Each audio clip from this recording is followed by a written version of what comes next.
Thank you for joining us at the National Committee to Preserve Social Security and Medicare for our live Facebook and Twitter chat, answering your questions that you submit online in reference to Social Security and Medicare and what's going on with the Super Committee. We have a lot of questions lined up today, and I'm Pamela Causey with the National Committee, and joining us today is Max Richmond, who is the President and CEO of the National Committee. Max, thanks so much taking time out of your busy schedule, fighting the good fight to answer some of our friends' questions. So let's get started. The first thing, Max, we've had a lot of questions submitted in reference to the Social Security Trust Fund. People want to know, are the funds there? Have they been stolen? You know, what's up with that? Because they're hearing a lot of negative statements and they're worried about whether or not that trust fund is actually there to pay benefits in the future. Well, the short answer is anybody that says the trust funds have been stolen is telling a lie. The trust funds are there. In fact, they're there to the tune of $2.6 trillion. That's a lot of money. That's a lot of money. That trust fund will grow. This is not just Max Richmond or Pamela Causey saying that. That trust fund will grow to $3.7 trillion over the next 10, 11 years, and then it'll start to be drawn down as more and more of the baby boomers enter retirement. So it's there, it's rock solid, it has the backing of the full faith and credit of the United States, and just compare that investment to the stock market. When I was driving in today, the market had dropped almost 500 points. So my 401k at the National Committee is now a 201k. Something a lot of us are facing and fearing, that we're not liking to see that stock market drop. But it's good to know, and people do need to be reassured, as Max said, that the trust fund bonds are there, they're valid. These are not empty, worthless IOUs, as some have claimed. These are valid bonds, and the money's there and will continue to be there to pay full benefits. So let's get to a comment that's come in from Corinne Leonard Van Auken. If I don't pronounce your name correctly, forgive me. I'm trying my best. Corinne says, Max, that we need to make sure Social Security is here for everyone. We need to rebuild it and keep it safe, not cut it in any way. But she says we also need the COLA. The Social Security COLA is a very important topic to a lot of folks who are living on Social Security as the primary source of income in their retirement years. So what can you tell our friends about the COLA and what the status is with that now? Right. Well, as everybody who receives Social Security knows, there has been for many, many years a cost of living adjustment based on what inflation has done over the previous year. Unfortunately, there was no COLA in 2010. There was no COLA in 2011. And that's because the formula that is used to determine what the COLA is, that formula told policymakers that there was no inflation. Now, as you know, Pamela, I've done hundreds of town hall meetings with members of Congress. And I always ask this question: did your cost of living go up in the last year? And every single person knows that it did. The problem with the COLA as it's currently constructed is the formula for determining what the COLA should be is based on what is inflation doing to a wage earner's buying power. That's very different than what inflation is doing and how it's impacting a senior who relies on different goods, different services, and to really have a COLA for Social Security beneficiaries that will keep that Social Security check up with inflation based on what they need and use, we need a different formula that looks at how inflation is impacting a senior citizen, which is different from a wage earner. Unfortunately, the COLA that is the new formula that's being considered, and I think has a lot of momentum behind it, it just does the opposite.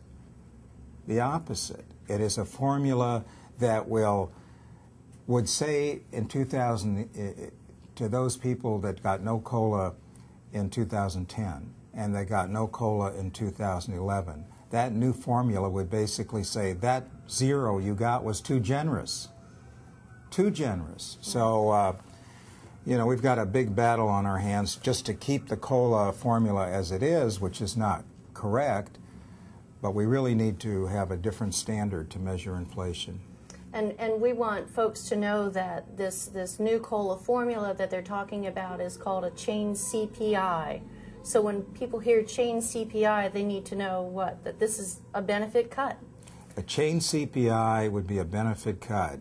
It is, in effect, chaining seniors to a lower standard of living. Keep that in mind. Yeah, not good. Okay, our next question, Max, is from Jonathan Kramer, who wants to know, what do you think about lifting the Social Security wage cap? Right now, I think it needs to be lifted, the short answer. Right now, the cap is set. It goes up a little bit each year, but right now it is $106,800. So if you're paying, if you're working and you make $106,800, you will pay as much Social Security tax as someone that makes $106 million. And there are people that do make that kind of money. Now, is that fair? Does that make sense? Warren Buffett, one of the richest men in the world, has complained that his secretary pays the same in Social Security as he does, and he makes a zillion times more money a year. So there is, I think, there are a lot of ways to address that problem. Some people in President Obama's administration have talked about having a hold harmless part of the wages.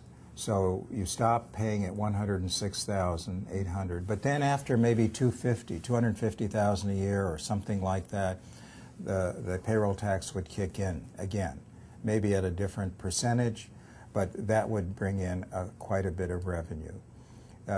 Historically, this is an important fact I hope people participating will keep in mind. Historically, Social Security tax has applied to about 90% of wages. But in the last few years, wages for the very rich have gone up so dramatically that now it's about 83% of wages that are covered. And just bringing it back up to the historical level of 90% would also bring a lot of additional revenue into the program. Solvency would be extended. Maybe even if it were done in a certain way, benefits could be improved, not cut. Excellent. Okay, and keep submitting your questions online through Facebook or Twitter, and we will get to as many of them as we can during the discussion today. Thanks for being with us. We'd now like to go to a question from Christine Prairie Lynch. Thanks, Christine. She has asked, why is there a limit on how much income is taxed for some and not for others? And this really goes back to raising the wage cap that you just addressed. But why was it structured that way? Because the Medicare, all income is subject to the Medicare tax, right, but not so for Social Security. Well, why is that? Well, originally, some people don't know this, but originally the Medicare payroll tax, the hospital insurance part of the tax on wages, which is 1.45% on the employer, same on the employee. And that's the FICA that's on everyone's That's right. paycheck. That, that was capped. It was originally capped along with Social Security. And then I think it was in the late 70s where it was raised dramatically to about $125,000 and it put the program in the black, made it solvent for many years to come. And then it was, a few years later, it was eliminated altogether. So it hasn't always been set up with a unlimited amount that's subject to taxes. That was done over phases, in stages over a period of time. And that's probably, if there is a change in the wage base, politically, it's a lot easier to do these kinds of changes, hot button issues, gradually phased in over time. Mm-hmm. So that could be a model. The Medicare payroll, the Medicare part of the FICA tax and how the cap was lifted could be a model for Social Security. Okay, great. Thank you, Max. All right. Johnny Smith submitted a question. He wants to know, since the Social Security fund is supposedly separate from the general budget and has run a surplus every year since its inception, can we be assured that the payroll taxes we pay in this program will also be cut if benefits are cut?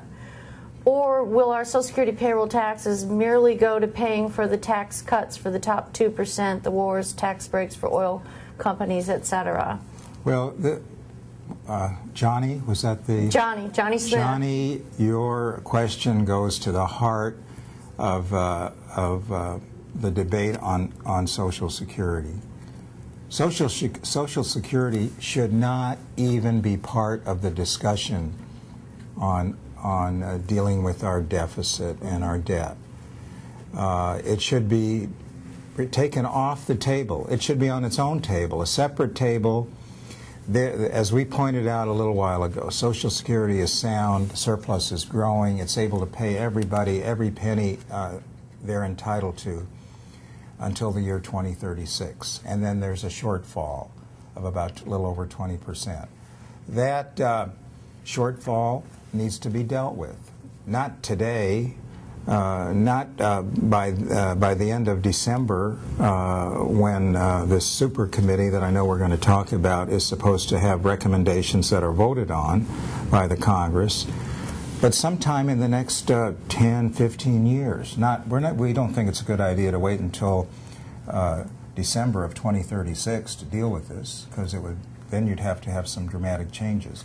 But these Social Security issues in terms of revenue and benefits, those need to be dealt with in a thoughtful way, because this should not, and that is not the way, we're not going to see a thoughtful, responsible, I don't think, way of dealing with our deficit in the next couple of months. And Social Security should be dealt separately, because it hasn't.